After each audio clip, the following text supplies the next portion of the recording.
বিদ্যাভাৰতীৰ সমুৎকৰ্ষ মহাশিবিৰৰ আয়োজন। বিদ্যাভাৰতীয়ে ভাৰতবৰ্ষৰ শিক্ষানুষ্ঠানৰ এক অগ্ৰণী ভূমিকা আজি কেইবা দশক ধৰি আগবঢ়াই আহিছে। ভাৰতবৰ্ষৰ অন্য ৰাজ্যৰ সমান্তৰালভাৱে অসমতো ইয়াৰ ভেটি 1979 চনত শংকৰদেৱ শিশু নিকেতন ৰূপে স্থাপন কৰা হৈছিল। ইয়াৰ প্ৰসাৰৰ লগে লগে শংকৰদেৱ শিশু নিকেতন হিচাপে অসমৰ প্ৰতি জিলাতে স্থাপিত হৈছে। উত্তৰ অসম প্ৰান্তৰ উপৰি দক্ষিণ অসম তথা উত্তৰ পূব ভাৰতৰ সকলো ৭ ভনীক সাঙুৰি লৈ সৰ্বমুঠ ৭০০ৰো অধিক নিকেতন স্থাপিত হৈছে। বিদ্যাভাৰতী পূৰ্বোত্তৰ ক্ষেত্ৰৰ দ্বাৰা প্ৰথমবাৰৰ বাবে সকলো শিক্ষাৰ্থীৰ এক শিবিৰৰ পৰিকল্পনা আগত ৰাখি অহা ২৯, ৩০ আৰু ৩১ জানুৱাৰীত সমুৎকৰ্ষ মহাশিবিৰ আয়োজন কৰা হৈছে। এই মহাশিবিৰৰ দ্বাৰা ছাত্ৰ-ছাত্ৰীসকলৰ সৰ্বাংগীন বিকাশৰ প্ৰয়াস কৰা হ'ব, যাতে গতানুগতিক শিক্ষাৰ উপৰি অন্যান্য দিশতো তেওঁলোকে আগবাঢ়ি যাবলৈ সক্ষম হয়। এই উপলক্ষে আজি গুৱাহাটী প্ৰেছ ক্লাবত আয়োজিত প্ৰেছ মিটখনত সম্বোধন কৰে বিদ্যাভাৰতী পূৰ্বোত্তৰ ক্ষেত্ৰৰ সাধাৰণ সম্পাদক ডক্টৰ জগদীন্দ্ৰ ৰায়চৌধুৰী, সমুৎকৰ্ষ মহাশিবিৰৰ সভাপতি লেফটেনেণ্ট জেনেৰেল ৰাণা প্ৰতাপ কলিতা, শিশু শিক্ষা সমিতি অসমৰ সভাপতি কুলেন্দ্ৰ কুমাৰ ভাগৱতী আৰু সম্পাদক জগন্নাথ ৰাজবংশীয়ে। এই শিবিৰত শিশুসকলৰ বাবে প্ৰস্তুত কৰা শিশু বাটিকাত থকা 12টা প্ৰদৰ্শন থাকিব, লগতে এখন আকৰ্ষণীয় শিশু মেলাও আয়োজন কৰা হৈছে। শিশুৰ উপৰিও প্ৰাক্তন ছাত্ৰ সন্মিলন, বালিকা শিক্ষা, মাতৃভাৰতী সন্মিলন আদিৰ আলোচনা চক্ৰৰো ব্যৱস্থা থাকিব। এই শিবিৰত এখন আটকধুনীয়া প্ৰদৰ্শনীৰো ব্যৱস্থা কৰা হৈছে, য'ত ৭ ভনীৰ বিভিন্ন চিত্ৰকলা আদি প্ৰদৰ্শিত কৰা হ'ব।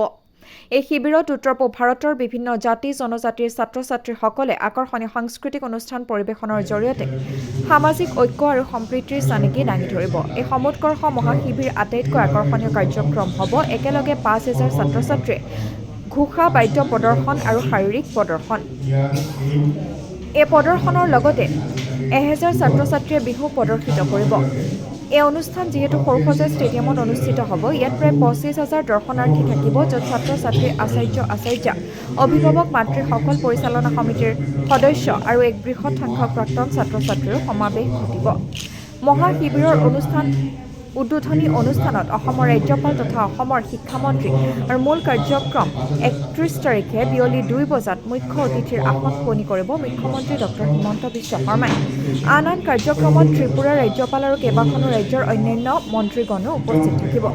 লোৱাৰ আছাম ব্যুৰো পংকজ নাথৰ ৰিপৰ্ট, ৰাইজৰ বাৰ্তা।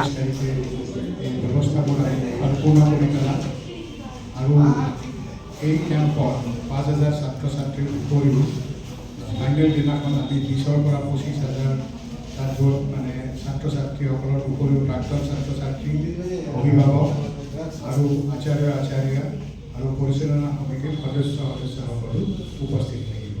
গতিকে মই আপোনালোকৰ যোগেদি সকলোকে অসমবাসীকে আহ্বান জনাম, যাতে আমাৰ এই ফাংচনলৈ আহি ল'ৰা-ছোৱালী ছাত্ৰ-ছাত্ৰীবিলাকক উৎসাহিত কৰে। ধন্যবাদ।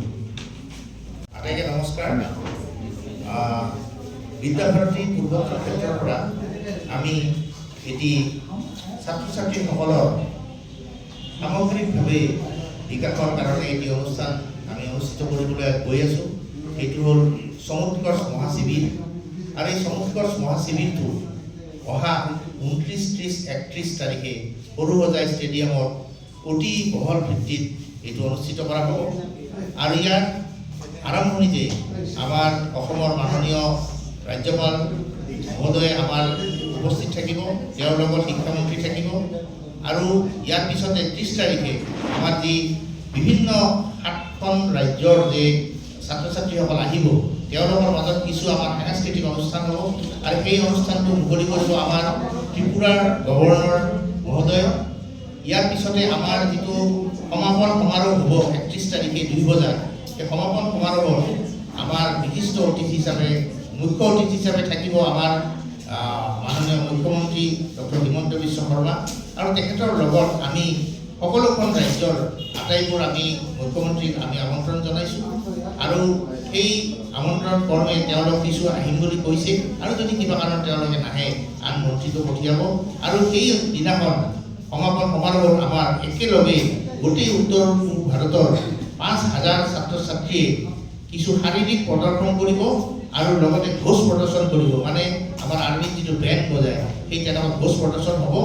গতিকে এইটো এটা জাকত জিলিকা এটা অনুষ্ঠান হ'ব আৰু এই অনুষ্ঠানটো চাবলৈ আমাৰ সেইদিনাখন আমাৰ পৰিয়ালৰ মানে যি বিদ্যাভাৰতী পৰিয়ালৰ লোকসকল আছে তাৰ উপৰিও আমি বিভিন্ন আমাৰ সমাজৰ বিভিন্ন সকলো লোকক আমি প্ৰায় 20-25 হাজাৰ এনেকুৱা এটা গেডাৰিং আমি আশা কৰিছোঁ আৰু সেইদিনাখন সেইটো হৈ আমাৰ 2 বজাৰ পৰা আৰম্ভ হৈ আমাৰ 5 বজাত শেষ হ'ব।